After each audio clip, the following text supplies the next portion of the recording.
Kahit noon pa man, inaamin na ni Senadora Grace Poe na ampon siya ni Fernando Poe Jr. at Susan Roses. Pero ngayong nalalapit ang eleksyon at matunog ang pangalan niya sa surveys, pati ito nagagamit na rin laban sa kanya. Tanong ng ilan, masasabi nga bang natural-born Filipino siya kung hindi matukoy kung sino ang kanyang biological parents? May news to go si Sandra Aguinaldo. Solong anak siya ni Fernando Poe Jr. at Susan Roses, pero hindi lingid sa kaalaman ng publiko na inampon siya ng mga itinuturing na hari at reyna ng pelikulang Pilipino.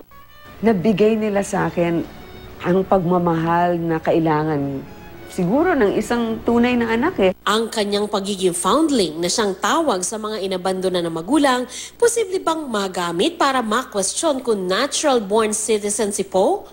Pwede kasing pagdudahan kung Pilipino ba ang kanyang mga magulang kundi sila kilala. Pero matagal na raw sinisikap tukuyin ni Poe kung sino ang kanyang mga magulang. The 80-year-old woman who first took me in, who introduced me to my ninang and my ninang eventually brought me to my mom, was there and told me exactly the same story. Nakita kita, nagsisimba ko alas 5 ng umaga. Pag ganun ko, nakita ko may baby doon.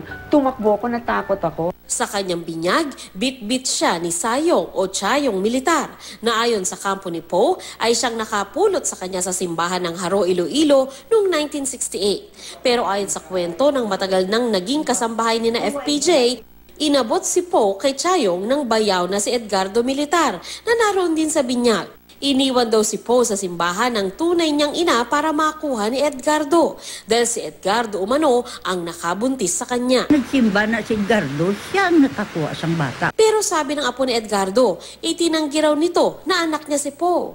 Napulot lang daw niya ang bata sa simbahan. Ipinagkatiwala si Poe ng pamilya militar sa pamilya Ledesma na siyang nagbigay nito sa mag-asawang Poe. That time kay si Lola ko wala man dire. Kay, I think ana daw siya sa city, nagpa-city. Pagbalik niya, pag-abot niya, dito siya nakibot nga may dala ng bata si Lolo.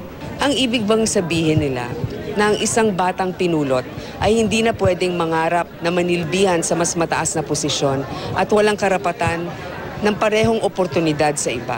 Ano't ano man, sabi ni Attorney Romulo Macalintal, isang election lawyer, maituturing na natural-born Filipino si Poe. Naniniwala tayo sa Universal Declaration ng United Nations on Human Rights na ang isang tao ay hindi pwedeng walang bansa. Hindi ka pwedeng maging stateless.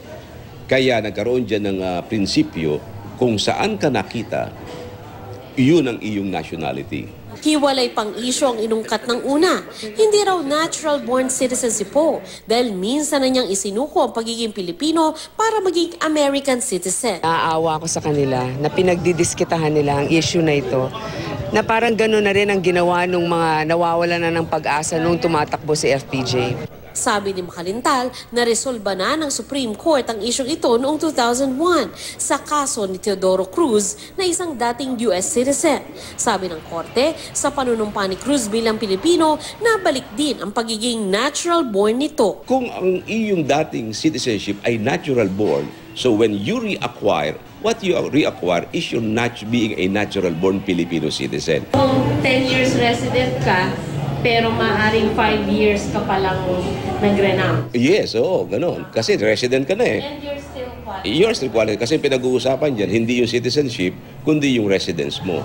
Wala pang desisyong tumakbo sa 2016 si Poe, pero dahil sa mga naglabasang issue, Sabi nga nila, ilang percent na ba ang iyong desisyon? Sa tingin ko mga 50% at mas lalo pa nilang tinutulak na mapalapit sa 100%. Sandra Aguinaldo, GMA News.